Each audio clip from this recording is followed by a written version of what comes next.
Sikizeni mwambie. Yule mwanaume atakapokuja hapa, nione mtu kaniita mama. Wote nyinyi mnakwambieni, niite dada. Umenielewa? Tena wewe niite dada, akija muite shemeji. Umenielewa? Sasa usema mama yangu mimi nishadanganya sina mtoto. Nitakulaje mwenyewe? Maana mimi nishafanya. Baby.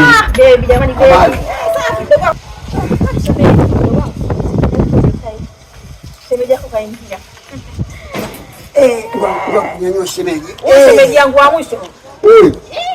Yaani kutoka mimi anaingia huyu. Ya kuelekea. Alafu anaingia huyu.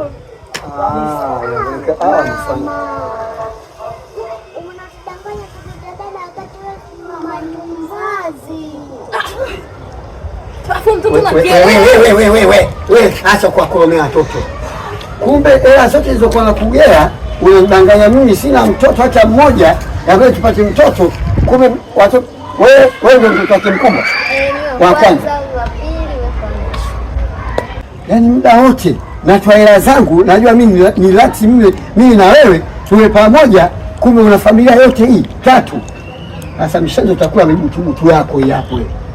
Mbavu mkubwa. Toka! Mama zangu. Kwa hili kwa kamwacha baba yenu anakuja kula hela zangu mimi kumdanganya hana hela. Kwa hili. Jamani kwa tulozaa tutaolewa na nani? Na nyinyi mna hila na yeye mtakula jeuri yenu. Mbavu zenu. Mshaniharibia mipango nyinyi watoto.